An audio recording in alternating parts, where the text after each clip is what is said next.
Almost everyone in public speaking chuckles over Jerry Seinfeld's comment on the subject, "Public speaking is the biggest of social fears and sometimes surpasses snakes in even death." If this is the first time you've heard it, you're most likely new to the idea of speaking for dollars.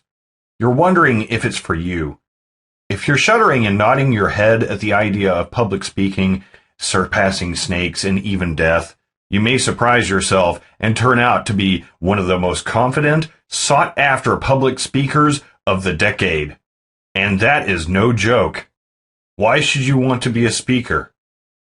Speaking to groups builds confidence. Of those who have mastered it, a surprisingly large number report being previously shy or suffering from speech impediments. Perhaps not as badly as King George V, but even he learned to speak in public with the help of a good coach. At workshops and conferences, I used to be the guy with the fistful of brochures, poring over one and pretending to be totally absorbed in it, admitted a member of my local Toastmasters group. Now I can talk with anyone, anywhere, to large groups or one-on-one, and genuinely have a great time. And what's even better, I totally know the people I'm talking to or with have a great time too.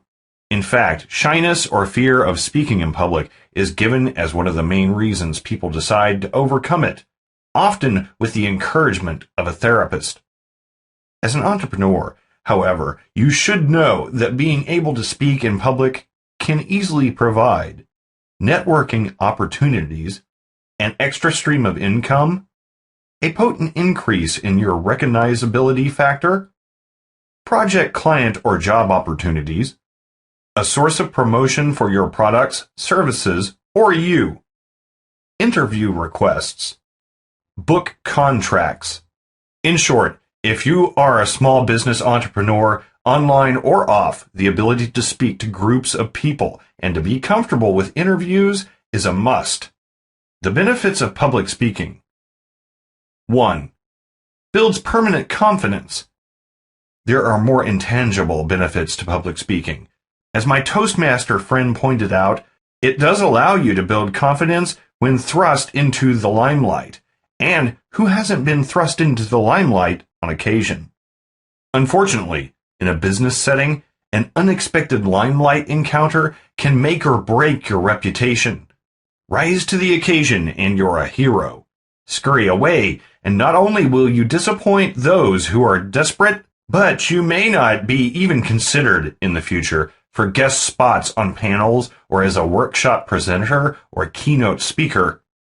Oh, her? No, I don't think we should ask her. She's shy.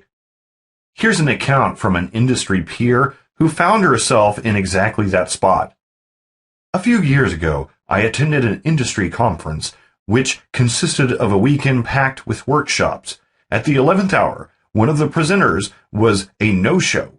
I never did learn what happened to her.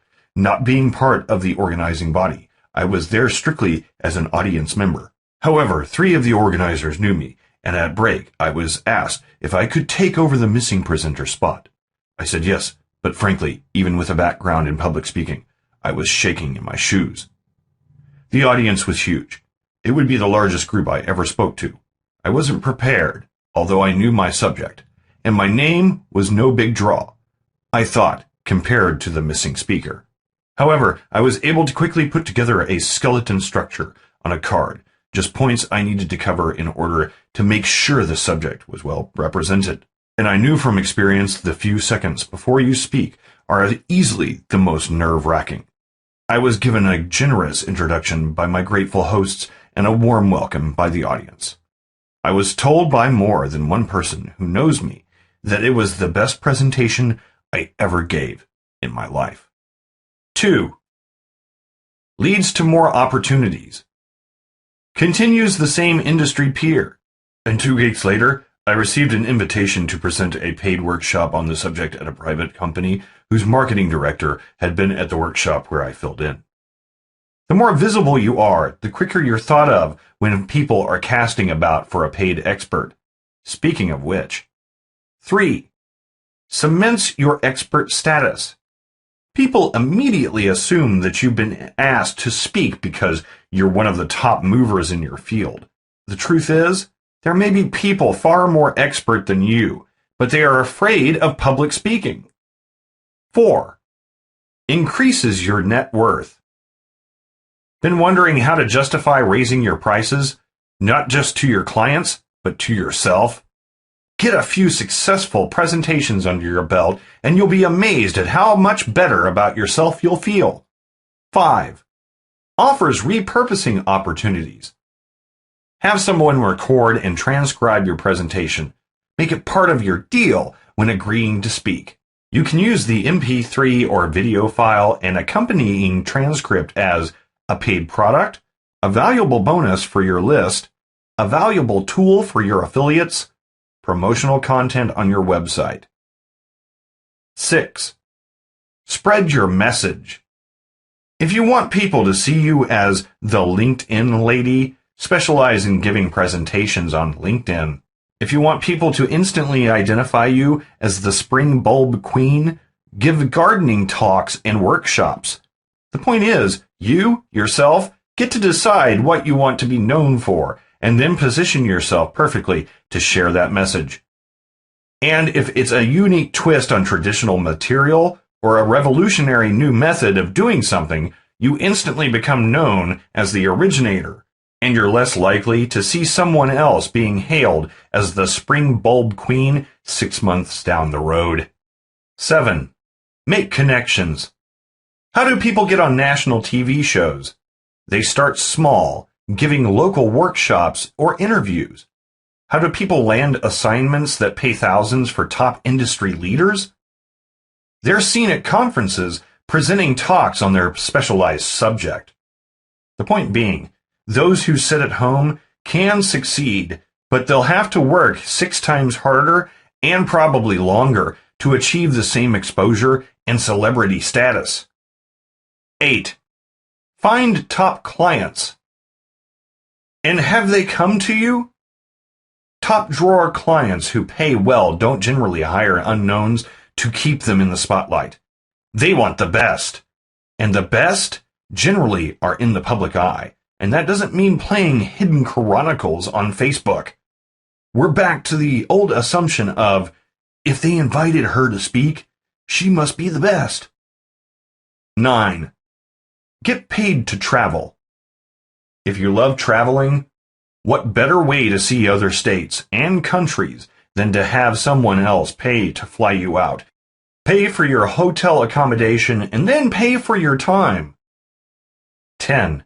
Easily pass and surpass your peers. Remember what we said earlier about the majority of your peers being too afraid to step into the limelight? This is truer than you might think. While they're still hesitating and reinforcing their own fear by muttering things like, rather her than me, or I'd sooner put my hand in a blender than get up on that stage, you'll be rocketing past them to the top of your field. But relax. You won't get the top gigs right off the bat, and that's okay. You'll need to find your comfort zone, hone your speaking skills, and build your confidence first. Fortunately, these skills are concrete and transferable. They are the same for everyone, and as a result, easily learned and acquired. In fact, I'm going to tell you a secret. Anyone can speak in public. And that includes you. But I'm afraid of public speaking. But what if even the idea of speaking to a group makes your palms start to sweat, your heart hammer, and your throat suddenly turn dry? Once you've finished this report, you'll have all the tools you need to make sure that, even if that happens, you'll still deliver knockout professional and memorable performances. Speaking well in public has to become a craft before it can become an art form. This is actually good news for neophytes. It means the skill can be easily mastered, and you can tweak your public performance and presentation that final 10% at your own pace over the years to come. You will become comfortable with public speaking. You will deliver terrific value to your audience. You will be able to speak in public at the drop of a hat. Here's how. 1. Know your subject inside out. Let's go back to sometime between 234 BC and 149 BC to ancient Rome. That's when Cato the Elder uttered wise words speakers still follow today. Grasp your subject. The words will follow. Cato the Elder was one of the best-known public orators of his day, yet he started out not as a member of the Roman nobility, but as a humble farmer near the village of Tusculum. But he quickly attracted the notice of more powerful men. He became known for his emotionally ringing speeches, one of which was so stirring it had been credited with leading directly to the destruction of Rome's enemy, the mighty city of Carthage. Cato also spoke from the heart. While being perfectly aware of traditional oratorical tricks and techniques, he touched the emotions of his listeners. He understood them. And most of all, he understood his subject. But remember, knowing your subject inside out doesn't mean you have to be perfect and deliver every fact. It just allows you flexibility, and the more flexible you feel in summing up an audience and deciding what they need to know, the more confident you'll be. Understanding your subject does not mean delivering perfect performances. 2. Practice, practice, and practice again. There's a wonderful story about evangelist Billy Graham. He knew in his heart from an early age that God wanted him to preach. While he was at Bible college, he used to row himself out to a little island and practice on the alligators. Although there's no record of what the alligators thought, I took a page from his book when first beginning to speak in public. There were no alligators handy, so I practiced on my dog, who made the most attentive audience. She was delighted I was talking directly and warmly to her, and I was encouraged by her attentiveness. Silly, but surprisingly effective. 3. Start small. You really don't have to rush out and speak at a 600-person convention. Simply volunteering to introduce a speaker at your local women's business group or introducing a special guest who is going to give a presentation by audio on your website are great starts. Tell a story to your children instead of reading it. Make sure it's one you know well and have read many times. Make short speeches to the family dog, especially if it's a large, laid-back breed. And if you want a really tough audience, try it out on the family cat. 4. Give yourself permission to be nervous. The opposite of giving yourself permission to be nervous is to strive for perfection. And while that sounds like a noble goal, placing a demand for instant perfection on yourself is not only unrealistic, it will make you focus on yourself instead of on your audience. You need to be thinking about what you're giving them, what you want them to enjoy, and what you want them to take away from your speech. 5. Accept physical symptoms. Butterflies in your stomach and a racing heartbeat is nothing more than a simple physical reaction. The old fight or flight instinct that your amygdala, the automatic primal part of your brain that releases hormones, lets loose. As you start to speak, these physical symptoms will go away. 6. Beware of all or nothing thinking. It's amazing how many times we get ourselves all worked up by bludgeoning ourselves with words such as always or never. They usually come out in statements such as, I always mess things up, or I'll never remember all the points I want to make. Make sure your self-talk is positive. Substitute, this is great practice, or my audience really wants to hear about this, instead of your usual negative refrains. 7. Join Toastmasters.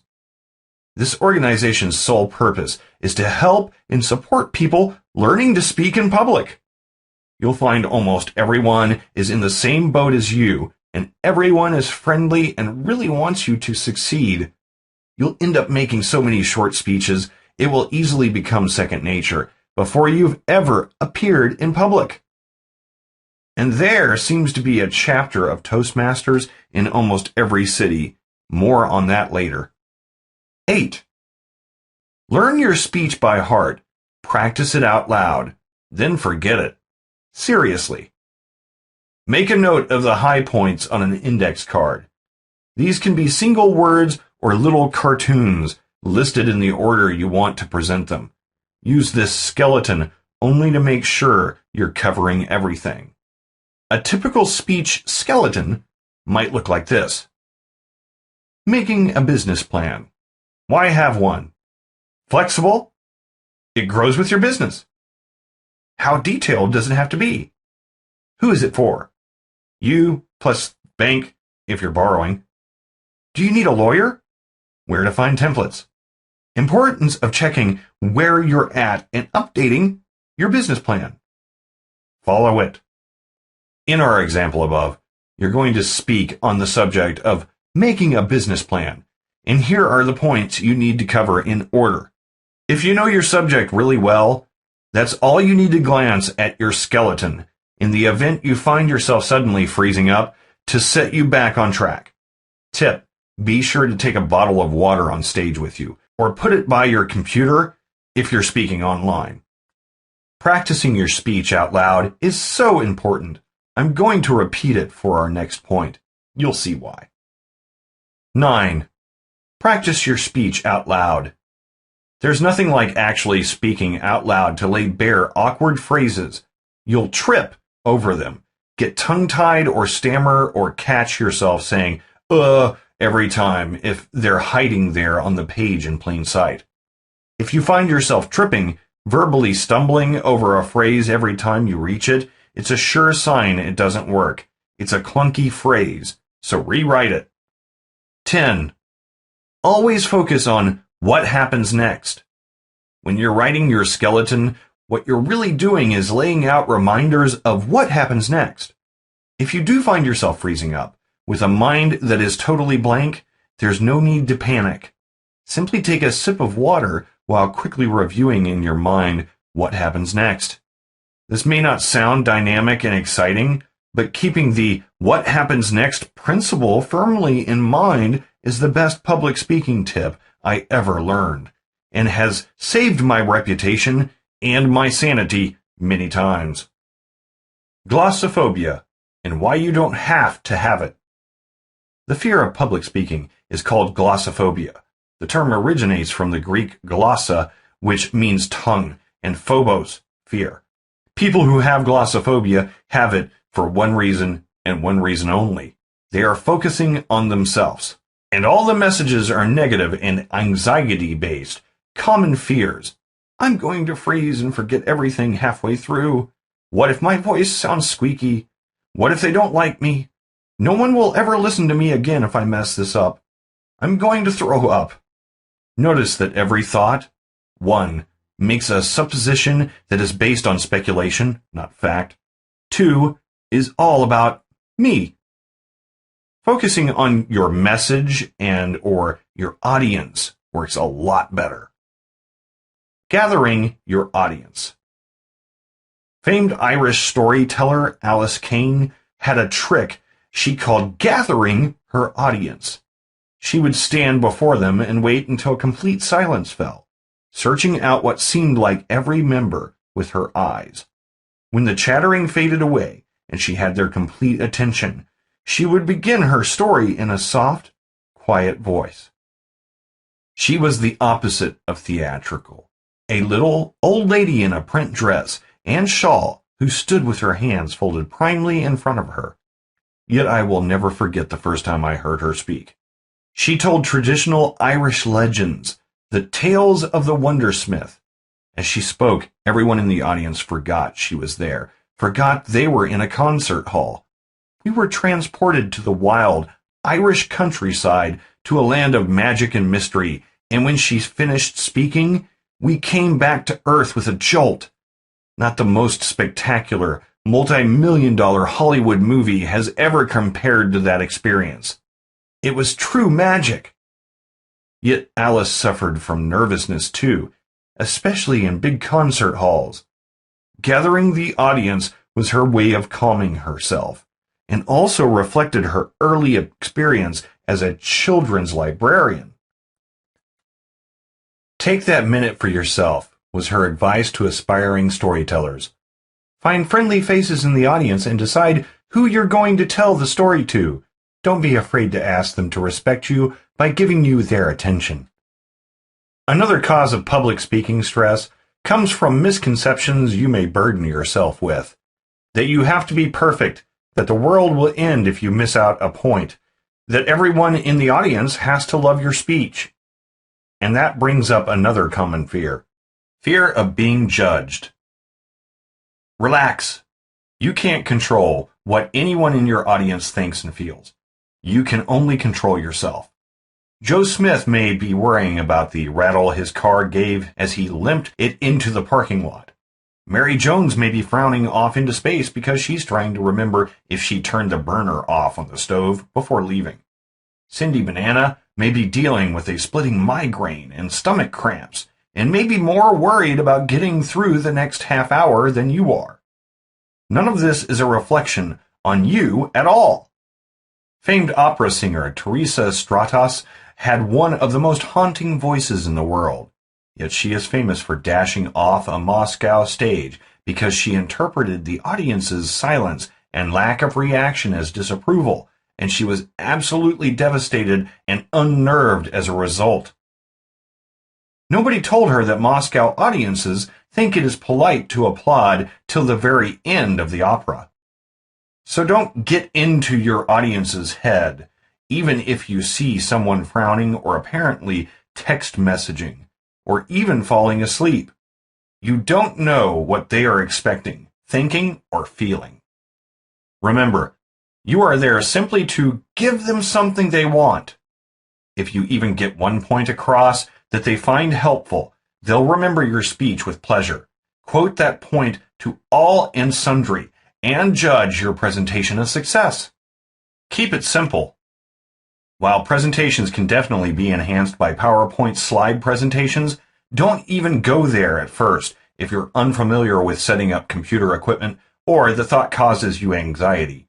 Keep it as simple as possible. A good old-fashioned flip chart will help interactively reinforce your points just as well, if not better. Public speaking is like any other way of serving content. Your aim should be to hook the audience from the word go. Remember to smile. Everyone likes to be smiled at. Just a brief, genuine smile as you gather your audience will not only initiate connection, but will make you feel less nervous too. Start with action. Children's book publishers know this principle well. They often fault would-be authors for too much build-up. They know kids like you to hit the ground running, straight into the action. And it's the same with public speaking. Forget, "Good morning, ladies and gentlemen." Intrigue your audience by asking a quirky question, making them laugh with a clever quote, or swinging straight into an anecdote. Make sure they've stopped rustling through purses and have found their eyeglasses and pens first. Anecdotes should be short and should directly illustrate the point you want to begin with. Change the rules. If you see physical conditions are not helpful to engaging your audience, don't be afraid to change them. Switch off the overhead light and move the floor lamp over. Open a window if it's stuffy and hot. If you're the first speaker at an early morning session and everyone is half asleep, wake them up by playing a very fast icebreaker type game. If they seem hostile and irritable, change their attitude by asking them to move their desks into a semicircle or sit on the floor. Getting your audience to sit on the floor is a trick that professional raconteurs know well. Acclaimed storyteller Hildy Stollery used this to great effect once at a woman's prison. It was miraculous to see these jaded, aggressive women who really didn't want to be there suddenly turn into little children willing to suspend belief for half an hour, she reported. Keeping her words in mind, I used this technique myself to great effect a week later, when I had to command the attention of an entire class full of ADHD children. Let your audience know the rules. If you welcome questions informally during your presentation, let them know, or have the person introducing you let them know. Ditto if you'd prefer they keep all questions till the end.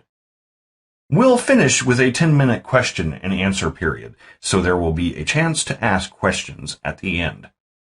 Ask people to mute their phones if you are speaking online. and tell them how to do so. And if you experience any sort of glitch while making your presentation, verbal or technical, move on. A case in point, the television show Toddlers and Tiaras recently featured a child of 8 or 9 trying to add a party popper to a genie routine. She had previously only practiced with small poppers, but her mother thought a large one would impress the judges much better. The child hadn't used the large one before, and at the crucial moment discovered she didn't have the strength to open it. She didn't waste time after the first few nerve-wracking seconds. Just set it down and moved on. The judges placed her among the winners, and one commented that part of that decision was based on admiration for the professional way the girl didn't miss a beat, but improvised and moved on with poise and grace. Your audience wants you to succeed. They won't judge you for technical glitches or momentary lapses. They'll be right there with you, empathizing and willing your equipment to work. If it doesn't, they'll be grateful to you for staying in control of the presentation by moving on or improvising if you need to, with your attention cheerfully on delivering what they need. Get to know your room. Another tip that has stood me in good stead over the years: get to know your room. The dynamics of speaking to a group will be greatly affected by externals, such as the venue, the time of day, the lighting, the ambient noise level. Are you giving a presentation in the middle of your local mall, on a stage, by a lake? What your audience brings to the transaction. Check out the room or hall in advance, whenever possible. Part of that involves standing or sitting there, making note of its features, and imagining yourself speaking successfully. When you arrive for the actual presentation, you won't be thrown off to find out that you're up on an imposing stage when you were expecting a classroom, or that the lighting turns out to be mercilessly bright and harsh. You will have body memory of the speaking venue, and that sense of familiarity adds to your comfort level when you're ready to present. Getting to know your room online. Yes, absolutely, you can get to know your room online. If you are planning a live performance and you are using a webinar service such as GoToWebinar, you can run through as many practice sessions as you want. Arrive early. Arrive at least half an hour early for any speaking engagement. That way, if you discover your microphone is faulty, you can quickly hunt down the tech or another microphone, or quickly make those extra handout copies for the 30 extra people the organizers decided to add. It also allows you to mingle with those attending the event and get to know them via casual chatting. If making a social connection is something that would add to your comfort when it's time to speak. That way, you can pick audience members you've had positive interactions with and speak to them as a trick for providing a relaxed feeling of connection and calming your own nerves. And the more relaxed you are, the more your audience will enjoy your presentation. The mechanics of speaking. Speaking in front of an audience becomes easier if you remember a few simple vocal tips and tricks. Breathing and voice projection are the key. Let's start with voice projection. All this means is making sure everyone can hear you, even those in the back row. Believe it or not, eye contact helps with voice projection. Most people's natural instinct is to look only at a few friendly faces in the front row. If you gather people in by including those in rows further back, you'll unconsciously project your voice more effectively. Of course, you'll probably have a microphone. In fact, if you're making an online presentation, that's a given.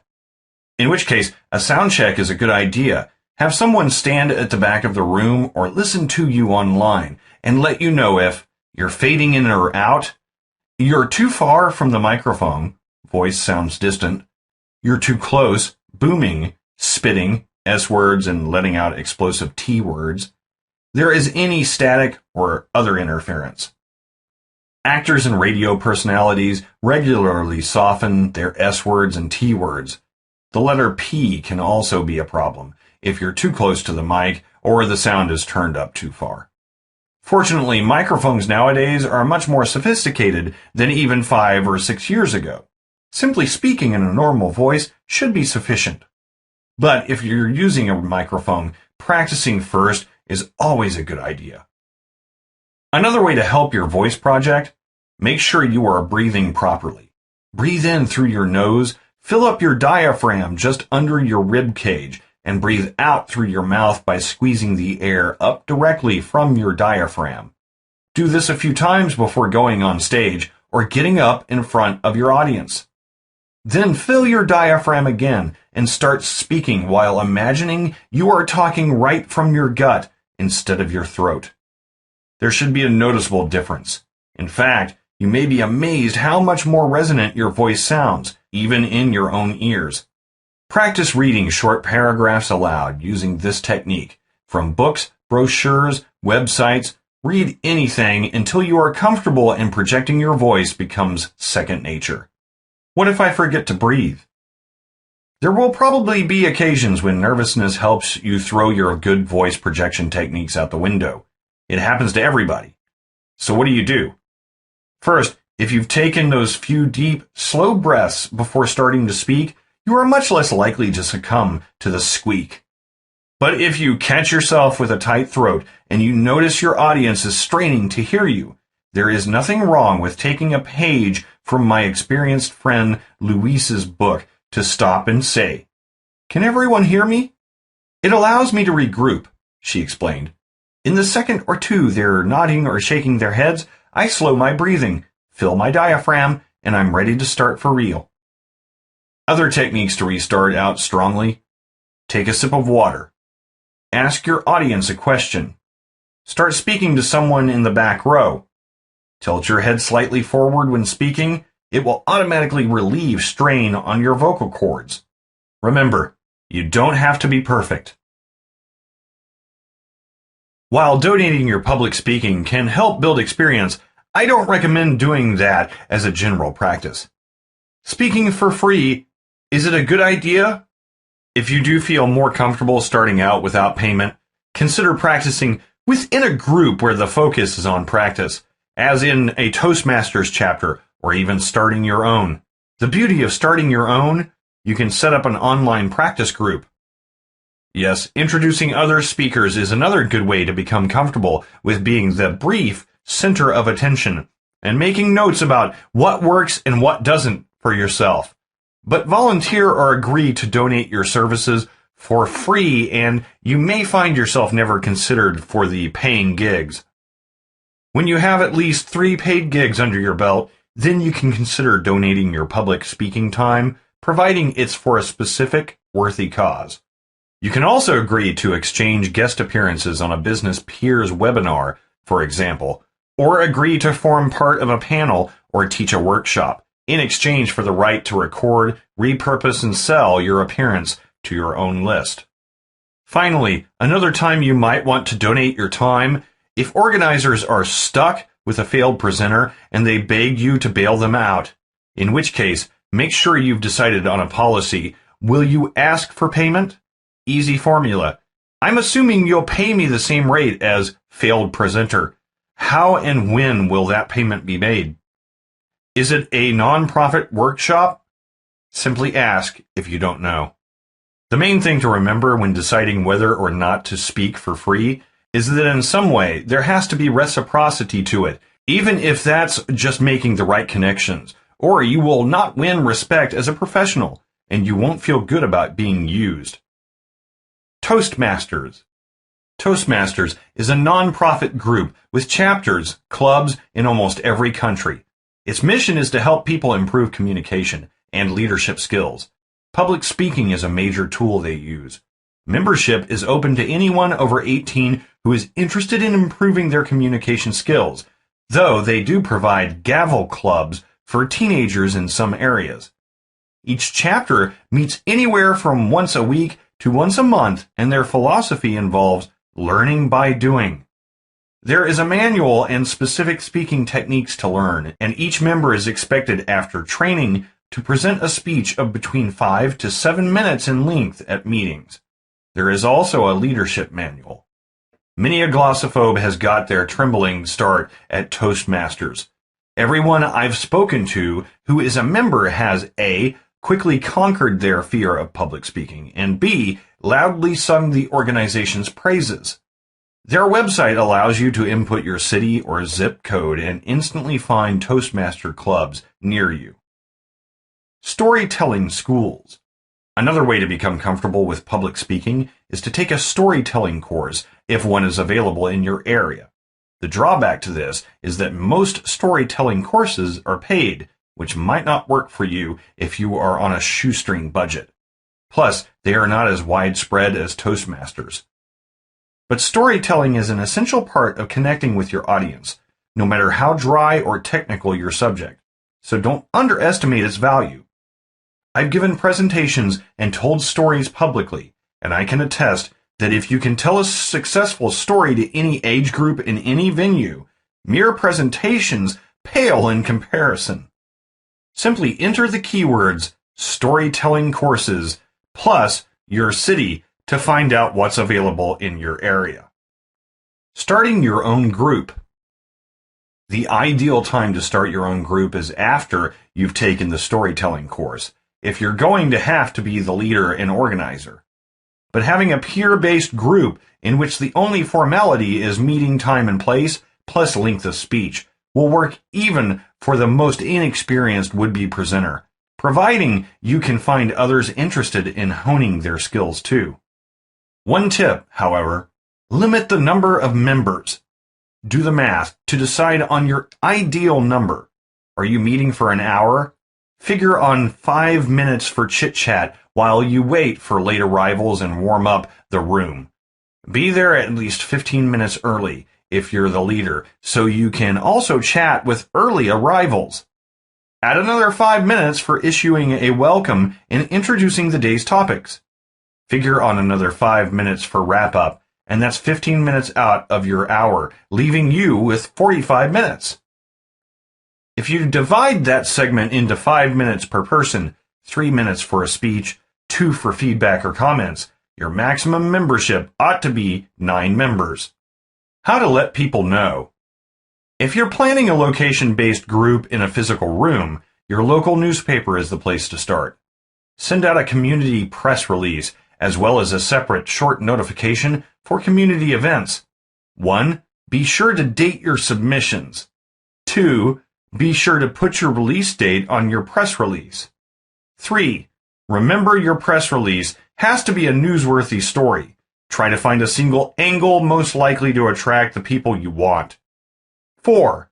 Make sure you address what, where, why, when, how, much, and who.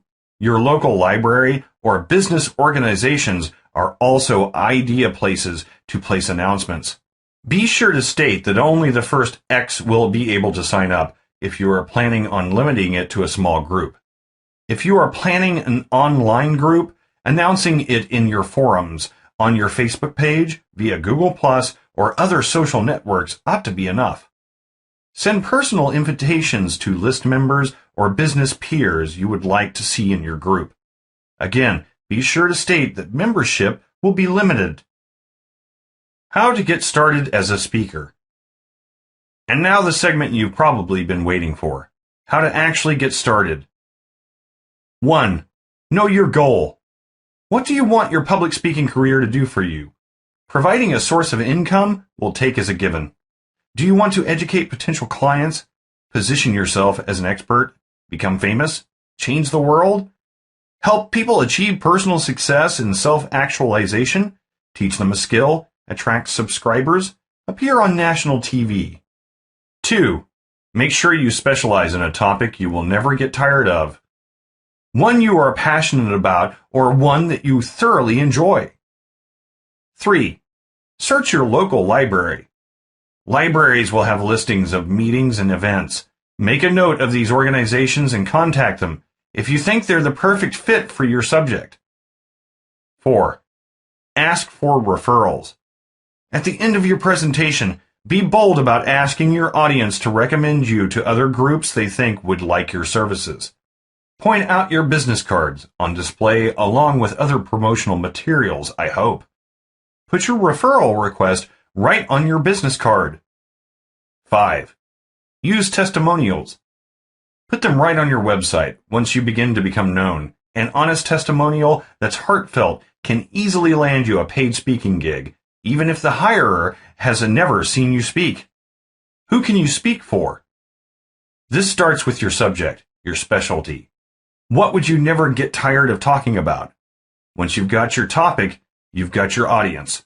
Look for local organizations that would most benefit from your services and approach them. Have dedicated business cards for the public speaking already made up. Online, it's easy to Google speaker directories and look for candidates that are a good fit. As you can see, there are over 9 million to choose from. Tip: add your specific niche keyword to narrow down the results. But first, check out Speaker Services and Speaker Zone. The latter is an especially good source of resource tips and materials. And for those who want to speak online, a great way to get started is to check out Lunchinars. Putting on your own events. If you belong to even one or two local niche or business organizations, you can plan your own event, paid or free, and publicize it with ease. Just remember to ask people to pass on the information and have your brochures or business cards ready. If you're worried that people won't pay to come to your event, invite a core group as special guests. Even if no one else shows up, you can practice presenting to this group, ask for testimonials from them, and repurpose your content if you were savvy enough to record the event and/or have it transcribed. Reward special guests who attend. Be sure to reward your special guests. The minimum would be a personal thank you note, but you can add gift cards for local restaurants, copies of your books if you have any, or any other bonus you think they would enjoy. You can also put on an online event and publicize it through your usual channels. Forums you belong to, if allowed, social networks, your blog, your website, sales or squeeze pages, press releases, requests for word-of-mouth recommendations, etc. Your website. Setting up a media page. If you're going to send out press releases and set yourself up as a speaker, you should also have a website focusing strictly on your public speaking career, a media page where people hiring you can pick up professional quality, full-sized photos, bio blurbs, and more. How much should you charge? That's really up to you. The correct answer is really whatever the market will bear. Here are some tips you can put to good use. 1. Check out your competition. What do similarly experienced peers who specialize in public speaking? Look up their rates and set yours accordingly. 2. How much experience have you had? The more public presentations you've given, the more you can usually charge with confidence. 3. How much value are you bringing to the event? If someone else is organizing it, how big a draw will your name be? 4. Factor in your time, event-specific expenses, travel, food, and accommodation costs, and charge at least double for that as your baseline. 5. How much value is the event bringing you? If the possibility of creating new profitable relationships or spreading your reach is particularly alluring, you may feel it's worthwhile to settle for less than your usual fee or even put yourself out of pocket. To put this all into perspectives, $2,500 is the lowest fee large corporations or companies would expect you to work for. If you are invited to speak by a local organization or company, they might feel a couple of hundred is a huge bite out of their budget. If you are invited to speak by a nonprofit organization, they'll most likely expect you to donate your time. It doesn't matter what you speak about, as long as it fits into your main mission and supports your goal. It is tailored to your audience and their goals. You stick to one basic theme or angle. For example, if your workshop is all about how to create a business plan, it would actually weaken your lesson if you suddenly went off on a tangent and began speaking about setting up autoresponders or how to hire the best bookkeepers. If you get a question that's not relevant to the subject, acknowledge the question. That's a good question. and firmly table it to another time that won't disrupt the presentation. Here are 3 ways to gracefully turn the conversation back to business. Be sure to remind me after the presentation during the question and answer period. However, we don't have time to cover that in this presentation. Speak to me after the presentation and I'll point you to some resources. But we're here today to speak about Adobe Photoshop, so unfortunately we need to keep to that topic. Gauge your audience. Remember that you are only half the event. Your audience completes it. Together, you make the event become an entity in its own right, with a soul and a persona. It can be absolutely magical to see this transformation, as if the event comes alive and you're just there to facilitate. Each speaking engagement will feel different because your audience will be different. Learn to read their moods and needs, and you can be as direct as you please. How to craft a talk that sells. There's a specific process for coming up with a strong presentation. All of these elements should be present, even if you mix them up into an order that feels more natural to you. 1. Define your topic and angle. 2. Analyze your audience. What does your audience need? What are they there for? 3. Analyze their communication style. Will they respond better to a dry, technical presentation? To humor? Anecdotes? Fast-paced? Are they visual learners? Will metaphors turn them off or help them better understand your points? 4. Write your skeleton. The key points you have to cover to get from beginning to end. 5.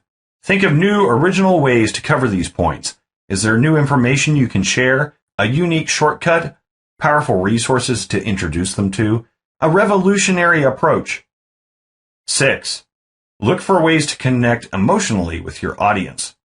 What will make them set up, visualize themselves in your place, see you in their place? 7.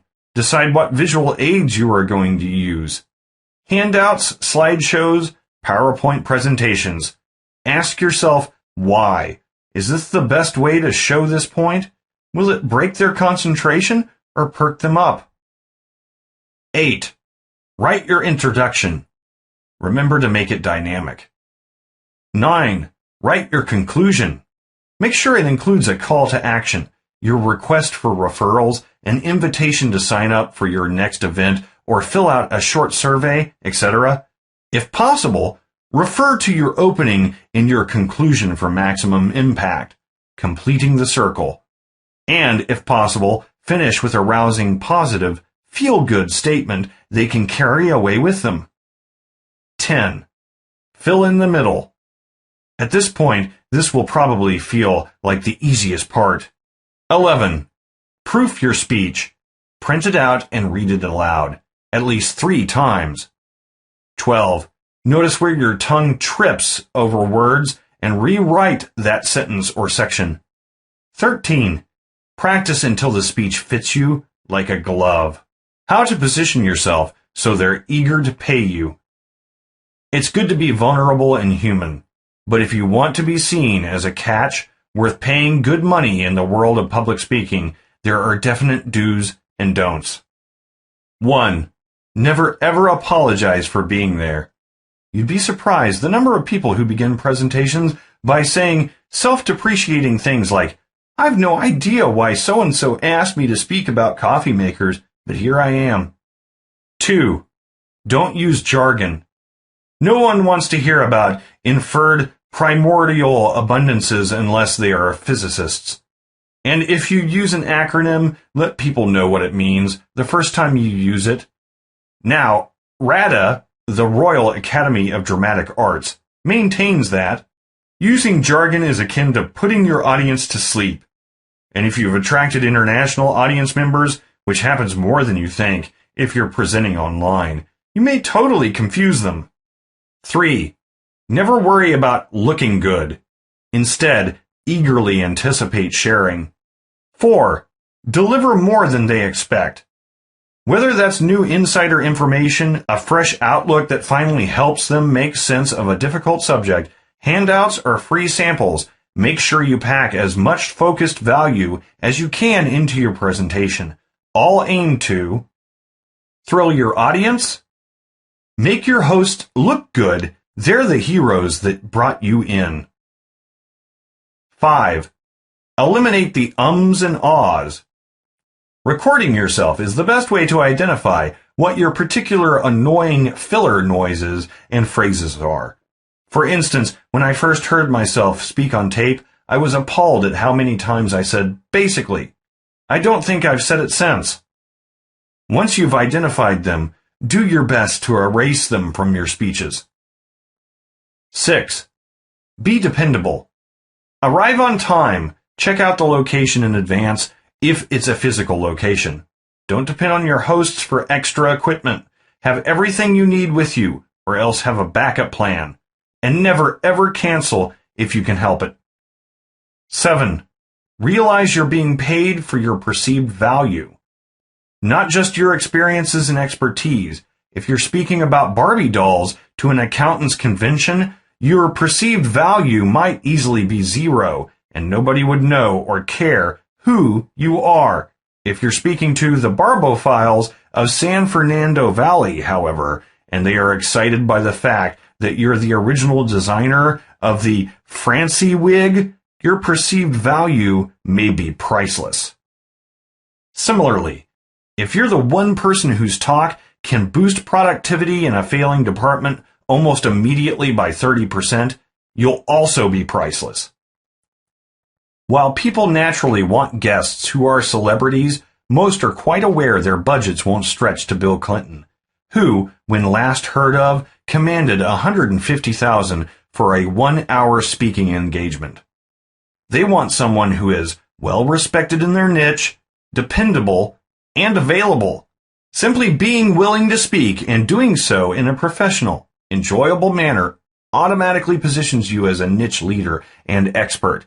You'll build your reputation more quickly than you think. One day, I wasn't a speaker at conferences, and then I was. Chris Brogan.